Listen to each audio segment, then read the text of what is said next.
বড় বাজারের মোড়ে রোজ এক দম্পতি তাদের ছোট্ট ছোট্ট দুই যমজ সন্তান হেলা আর পেলাকে নিয়ে ভিক্ষা করত।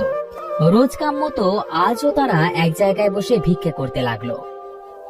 তোর এত সময় ধরে বসে আছি, কিন্তু আজ তো কেউ ভিক্ষে দিলই না বউ।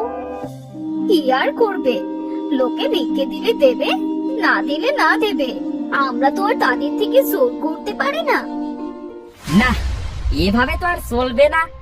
আচ্ছা, আমরা এক কাজ করি, আমরা না হয় হেলা আর পেলাকে দিয়ে এই ভিক্ষেটা চাওয়াই। কি বলছো? ওরা তো এত ছোট, ওদের দিয়ে ভিক্ষে করাবে? না না না, এই কিছুতেই হতে পারে না। আরে ধুর তেরি, ওদের দিয়ে সত্যি সত্যি তো আর ভিক্ষে চাওয়াবো না। এই শুধু ছোট একটা নাটক করবো আর কি। এই গায়ের সকলে আমাদের চেনে। হেলা আর পেলার এই নাটকে তাদের মন নিশ্চয়ই গলবে। নাটক? কি নাটক? সেটাই তো, দেখে যাও শুধু আমি কি করি। এই বলে সে তার ছোট্ট দুই সন্তানের হাতে আর পায়ে কাপড় দিয়ে বেশ ভালো করে পট্টি বেঁধে দিল, আর তার উপর দিয়ে কিছুটা লাল রং গড়িয়ে দিল। এরপর সেই রাস্তা দিয়ে যেই যেত, হেলা আর পেলার এই অবস্থা দেখে তাদের মায়া হতো, আর তারা কিছু না কিছু তাদের দিয়েই যেত।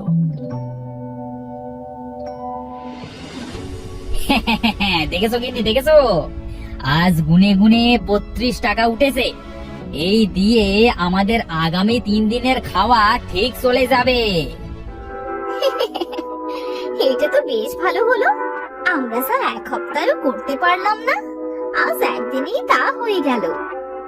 আচ্ছা বাবা, আমাদের পায়ে এই কাপড় বেঁধে রাখলে কেন বাবা? আমাদের তো কিছু হয়নি। এই রে, এই কথা যদি কেউ জানতে পারে তবে তো আর রক্ষে থাকবে না। এই ছেলে, চুপ কর, চুপ কর বলছি। এই সব কাউকে বলবি না কিন্তু, খবরদার। কিন্তু সবাই যে ভাবলো আমাদের পায়ে অসুখ করেছে আর অতগুলো টাকা দিয়ে গেল, ওরা তো জানলই না যে আমরা তো সুস্থই আছি। এই চুপ কর, চুপ কর। দেখি না, ওরা এটা না জেনে কত টাকা দিয়ে গেল। হ্যাঁ, এই হলো গিয়ে আমার আদর্শ সন্তান। হ্যাঁ, ঠিক বুঝে গেছে বাপের মতলব। কিন্তু বাবা, মাঝে বলে মিথ্যে বলে নাকি পাপ হয়, তাহলে তো আমাদেরও পাপ হবে। ওরে, এই একটু আধটু মিথ্যে কথা বললে কিচ্ছু হয় না রে, কিচ্ছু হয় না। আরে বোকা ছেলে, ভাইয়ের মতো একটু চালাক হতে পারিস তো নাকি? হ্যাঁ রে হেলা, এই টাকা দিয়ে আমরা 3 দিন আরাম করে বসে খেতে পারবো। তাতে তো আনন্দ হচ্ছে না? আরে রাখো তোমার ওর আনন্দ। আরে বোকার হদ্দ একটা, এত ভালো মানুষই দেখালে চলে না, বুঝলি উজবুক?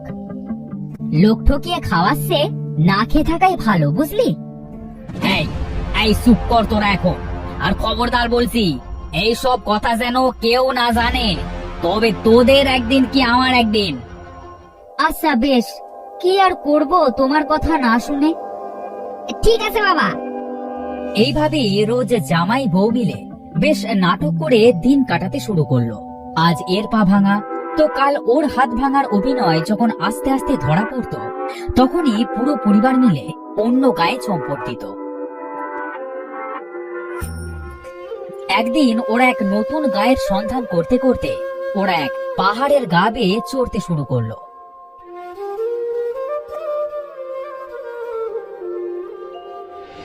হ্যাঁ, এই আমরা এবার যাব বেশ এক ধনী আর দয়ালু রাজ্যে, বুঝলে বউ?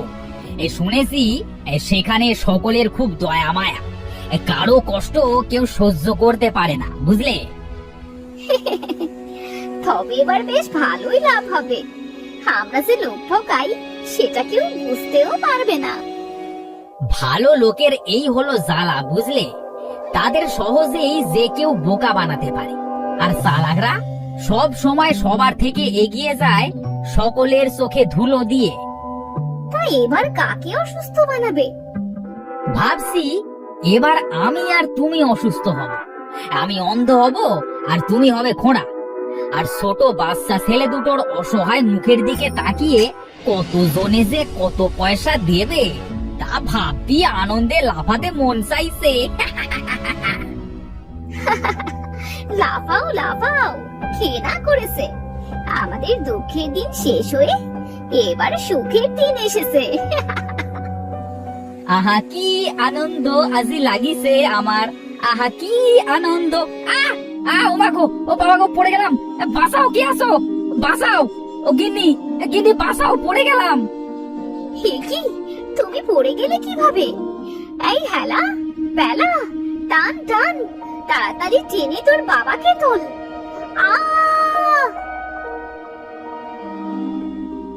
মা, বাবা, এ কি হয়ে গেল? আমরা অনাথ হয়ে গেলাম রে ভাই, এবার আমাদের কি হবে রে হেলা? মা বাবা দুজনেই আমাদের ছেড়ে চলে গেল, এবার আমরা কোথায় যাব? বাবা আর মাকে হারিয়ে হেলা আর প্যালা দুজনেই কাঁদতে লাগলো। তাদের কান্না শুনে পাহাড়ের মন গলে গেল। সে হেলা আর প্যালার সাথে কথা বলতে শুরু করলো। কি হলো, তোমরা কাঁদছো কেন? কে তুমি? আমি পাহাড়। তোমাদের কি হয়েছে? দেখতে পেলে না, আমাদের বাবা মা এখান থেকে পড়ে মারা গেল। আমরা যাচ্ছিলাম ওপাশের গায়ে। তোমাদের বাবা মা এমনি এমনি পড়েনি। তবে কেন পড়ে গেল তারা? ওরা নিজেদের সারা জীবনে অনেক পাপ করেছে, নিরীহ সহজ সরল লোকেদের ঠকিয়ে টাকা কামিয়েছে। আমি হলাম ন্যায় পাহাড়, আমি সকলের সাথে ন্যায় করি। যে লোকেদের ঠকায় তারা আমার উপর উঠলে নিজে থেকে পড়ে মরে যায়। বললেই হলো, তবে আমরাও তো পড়ে মারা যেতাম। আমরাও তো বাবা মার সাথে এক কাজই করি। আমি মিথ্যে বলি না বালক, নিশ্চয়ই তোমাদের মধ্যে কেউ সৎ। তোমরা দুজনে হাত ধরে হাঁটছিলে, তাই তোমাদের মধ্যে যে সৎ তার সংস্পর্শে অন্যজন এসেছে, তাই তোমরা দুজনেই বেঁচে আছো। এবার বলো, তোমাদের ভেতর কে সৎ? আমি শুরু থেকেই এই কাজ করতে চাইনি, বারবার বলেছি এটা পাপ, কিন্তু কেউ আমার কথা শোনেওনি। তুই কি বলতে চাস, আমি অসৎ? তোমরা ঝগড়া করো না, একটা পরীক্ষার মাধ্যমেই প্রমাণ হয়ে যাবে কে সৎ আর কে অসৎ। কি পরীক্ষা? আমি তোমাদের দুটো গাভী দিলাম, কিন্তু ওরা এখনো খুব ছোট, ওদের যত্ন নিতে হবে। যে পুরোপুরি মনোযোগ দিয়ে যত্ন নিতে পারবে তার গাভী সোনার দুধ দেবে, আর যে পরিশ্রম করবে না তার গাভী সাধারণ দুধ দেবে। সোনার দুধ? বেশ, আমরাও রাজি। দাও দাও, আমাদের গাভী দাও। পাহাড় ওদের ছোট দুটি গাভী দিল। সেই গাভী দুটো নিয়ে হেলা আর প্যালা সেই পাহাড়েই একটা ছোট কুটির বানিয়ে বসবাস করতে লাগলো। হেলা মন দিয়ে তার গাভীর যত্ন নিতে লাগলো, আর প্যালা আঁটলো এক দুষ্ট বুদ্ধি। এসব করে আর কি বা হবে? অত কষ্ট করতে পারবো না বাবা। এই সব সময় বাবা বসে বসে আরামে নাটক করে খেতে শিখিয়েছে। ওই সব পরিশ্রম আমার দ্বারা হবে না। হ্যাঁ, আমি বরং একটা মদলো মাটি। এমনই একদিন হেলা তার গাভীকে কচি ঘাস খাওয়াচ্ছিল। তখন প্যালা এলো, হাতে বড় এক কাপড় পেঁচিয়ে। ওরে হেলা রে, এ কি হলো রে আমার? দেখ না, দেখ। কি হয়েছে তোর? হাতটা বুঝি ভেঙেই গেল রে। বড় পাথরটা হাতের উপর পড়লো, আর মট করে একটা আওয়াজ হলো, এরপরই হাতটা ভেঙে গেল রে। হায় হায়, কি সর্বনাশ হলো! এবার কি হবে? হ্যাঁ, তাই তো। পাহাড় আমাদের দুজনকে দুটো গাভী দিয়েছে।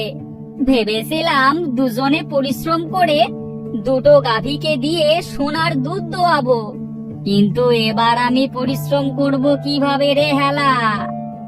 তুই কিছু চিন্তা করিস না ভাই, আমি তো আছি। এই দুটো গাভীকে আমি দেখব, যত পরিশ্রম লাগে করব, তাও তোর গাভীকে সোনার দুধ দোয়াবো। তুই বিশ্রাম কর ভাই। ঠিক আছে ভাই, তুই দেখ তবে, আমি গেলাম।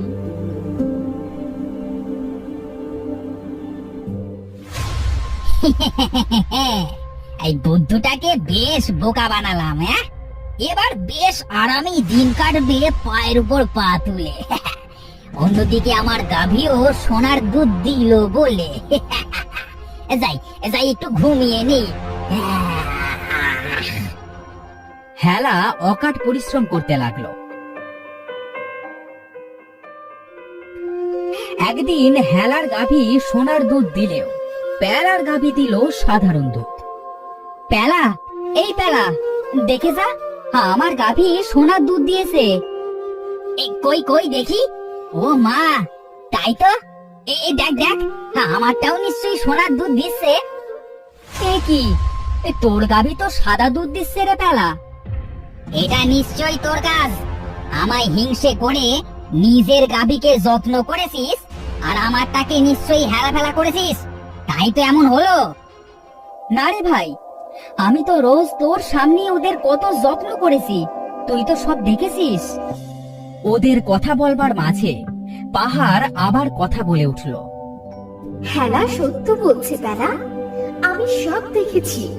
এবার হেলা, তুমিও দেখো তোমার ভাই কত খারাপ মানুষ। হেলাকে পাহাড় সব সত্য বলে দিল। এরপর প্যালা খুব ভয় পেয়ে গেল। আমাকে ক্ষমা করে দিস ভাই, আমি আসলে অনেক হয়েছে, থাম। আমার আগে বোঝা উচিত ছিল যে তুই বাবার সব গুণই পেয়েছিস। এবার আমি আমার মতো নিজের গাভী নিয়ে চলে যাব, তুই থাক তোর গাভী নিয়ে। হে, আমায় এবারের মতো ক্ষমা করে দে ভাই, কথা দিছি আর জীবনে হবে না। ভুলকে ক্ষমা করা যায়, কিন্তু জেনে শুনে বারবার অপরাধ ক্ষমা করলে তাকে বোকামি বলে। আমি চললাম। এই বলে হেলা তার গাভী নিয়ে চলে গেল, আর প্যালা তার সাধারণ গাভী নিয়ে পড়ে রইল সেখানে।